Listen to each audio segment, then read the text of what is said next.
Assalamualaikum warahmatullahi wabarakatuh. Alhamdulillah, berjumpa kembali dalam pendidikan agama Islam dan budi pekerti pada materi ketika bumi berhenti berputar, kelas 6 semester 1.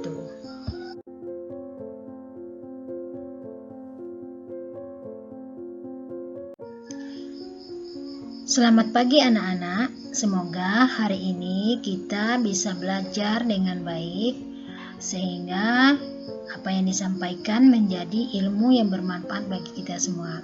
Sebelum kita memulai pembelajaran kita hari ini, sebaiknya kita membaca doa terlebih dahulu. Bismillahirrahmanirrahim.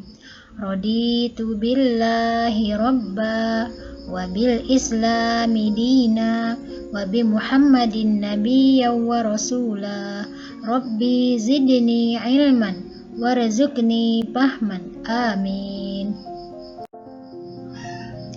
Hari ini kita akan belajar tentang ketika bumi berhenti berputar. Kira-kira kalau bumi berhenti berputar, apa yang akan terjadi ya anak-anak? Nah, hari ini kita akan belajar bagaimana bumi bisa berhenti berputar. Nah, peta konsep kita hari ini yang pertama kita akan belajar tentang makna hari akhir, macam-macam hari akhir, tanda-tanda hari akhir, dan hikmah mempercayai terjadinya hari akhir. Nah, sekarang coba kita perhatikan gambar di samping. Yang pertama ada gunung api meletus.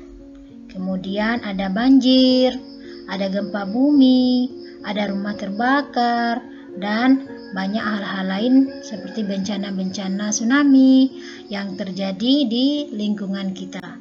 Kira-kira itu termasuk tanda-tanda hari akhir nggak ya?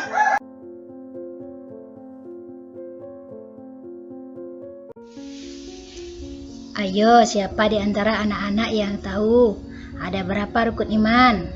Ya benar, rukun iman itu ada 6, salah satunya yaitu beriman kepada hari akhir atau yang sering juga kita sebut dengan hari kiamat. Nah, apa sebenarnya hari kiamat itu atau hari akhir? Hari kiamat adalah peristiwa hancurnya alam semesta beserta isinya. Alam semesta akan hancur luluh dan semua makhluk di dalamnya akan mati. Hari kiamat ini ditandai dengan bunyi trompet sangkakala yang ditiup oleh malaikat Israfil atas perintah Allah Subhanahu wa Ta'ala.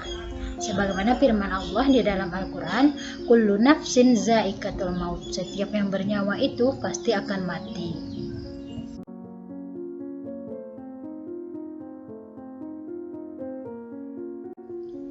Macam-macam hari akhir atau hari kiamat.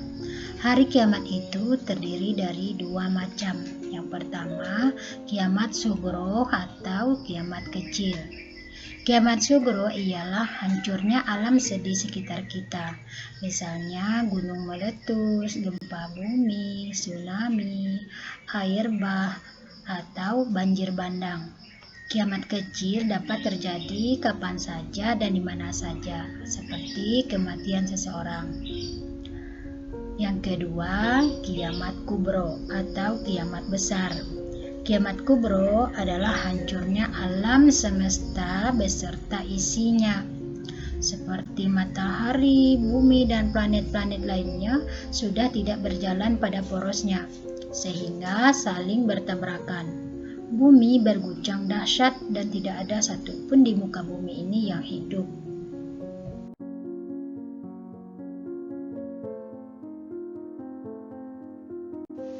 Nama-nama lain dari hari akhir. Hari akhir mempunyai nama lain yang cukup banyak. Beberapa nama lain dari hari akhir adalah sebagai berikut. Pertama, Yaum ad-Din. Yaum ad-Din adalah hari keputusan untuk memberi balasan yang setimpal. Setiap amal perbuatan manusia akan diberikan balasan yang setimpal pada hari kiamat. Yang kedua, Yaum az-Zalzalah. yaitu hari ketika terjadi guncangan yang maha dahsyat pada bumi.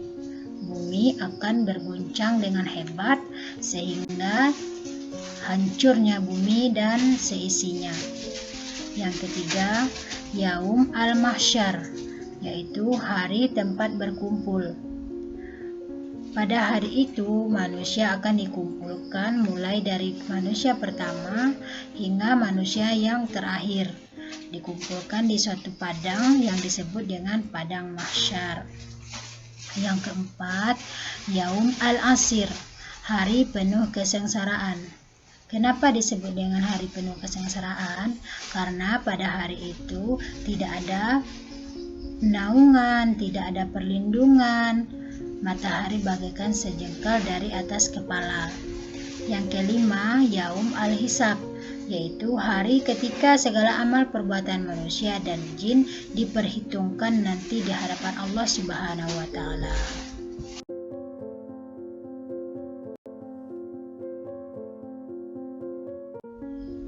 Nah, kira-kira ada yang tahu tidak tanda-tanda akan datangnya hari kiamat?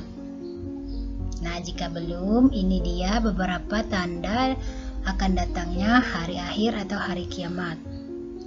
Yang pertama, banyak ulama muslim yang wafat. Para kiai, para ulama, orang-orang soleh, orang-orang berilmu, itu banyak yang telah meninggal dunia. Yang kedua, ilmu agama dianggap tidak penting.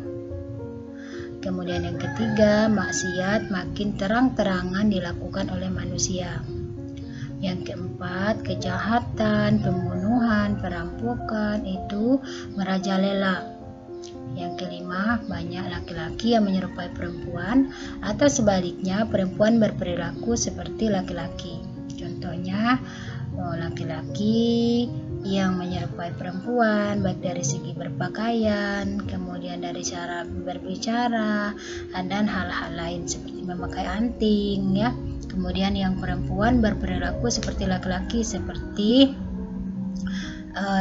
perempuan memakai pakaian yang ketat, kemudian perempuan yang memotong rambutnya seperti laki-laki, dan hal-hal lain yang termasuk menyerupai.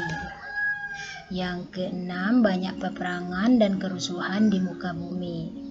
Yang ketujuh, minuman keras dan barang terlarang seperti narkoba, kemudian dan lain sebagainya itu bebas beredar. Yang kedelapan, munculnya orang-orang yang mengaku dirinya sebagai nabi atau rasul.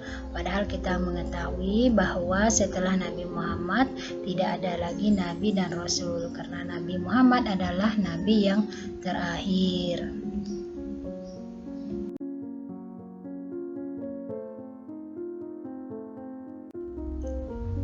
Di antara hikmah mempercayai hari akhir yaitu menambahkan keyakinan kita akan kebesaran dan kekuasaan Allah Subhanahu wa Ta'ala, bahwa Allah lah yang maha mengatur, Allah lah yang maha berkuasa atas langit dan bumi dan segala isinya.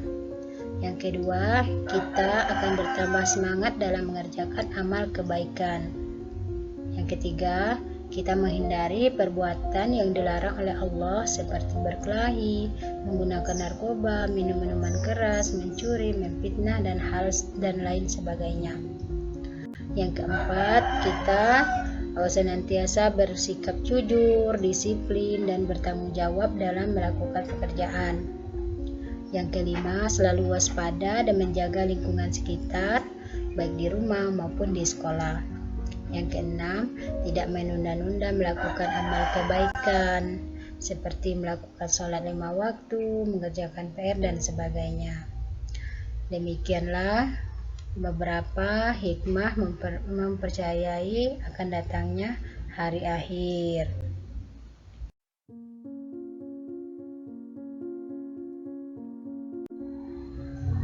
Demikianlah pembelajaran kita hari ini. Jangan lupa sholat, jangan lupa beribadah pada Allah Subhanahu wa Ta'ala, dan ingatlah selalu bahwa hari kiamat itu pasti akan datang dan janji Allah itu adalah benar. Terima kasih. Wassalamualaikum warahmatullahi wabarakatuh.